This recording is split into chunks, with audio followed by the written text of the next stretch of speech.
ГСП онлайн. Городские новости сейчас. Суббота, 17:00. Универсальный спортивный комплекс. Первенство России по мини-футболу. В четвертьфинале встречаются «Зенит» Саратов и Ухта. Сегодня ответный матч. Предыдущий прошел на площадке «Зенита» 13 марта.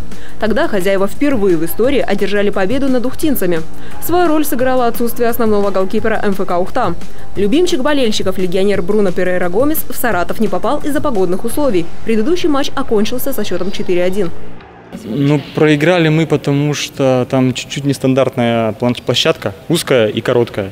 Они более к ней приспособлены были, а мы нет. Мы провели там всего пару тренировок и сразу играли. А тактика была выбрана сегодня просто задушить и оставить соперника без мяча. И, соответственно, владеть инициативой и забивать голы. Сегодня нашим парням мало одержать просто победу. Им нужно разгромить соперника с разницей минимум в 3 мяча. Ухтинцы прекрасно справляются с поставленной задачей. Результат достигнут чуть более чем за 10 минут. К середине первого тайма на табло 3-0.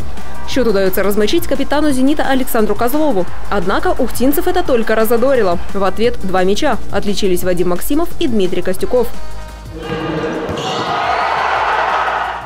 «Зенит» играет в усеченном составе. Это решение Российской ассоциации мини-футбола. По словам гостей Саратова, так команда наказана за задержку оплаты годового взноса. А вот у ухтинцев проблем нет. Ко второму тайму команды подошли со счетом 5-1. Впереди хозяева. За следующие 25 минут расклад сил не меняется. Сразу хитриком отличается Александр Севец.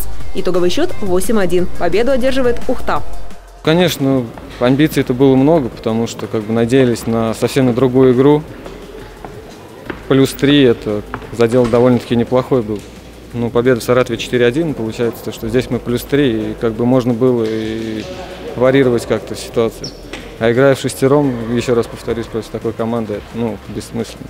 Тут не надо быть 7 пядей во лбу, соперников меньше было, да, то есть 6 человек всего лишь, то есть старались сразу их прессинговать, старались поактивнее играть, потому что, физически, было видно в конце, они уже не прессинговали нас, мы просто уже катали мяч, потому что, ребята просто устали, потому что нас больше. Собственно говоря, и тактика наша была, то есть на каждом участке поля активнее играть, чтобы не дать сопернику думать с мячом. Ухта вышла в полуфинал первенства России. Теперь нашим футболистам предстоит встреча с «Факелом». Гостей Сургута мы принимаем 4 апреля.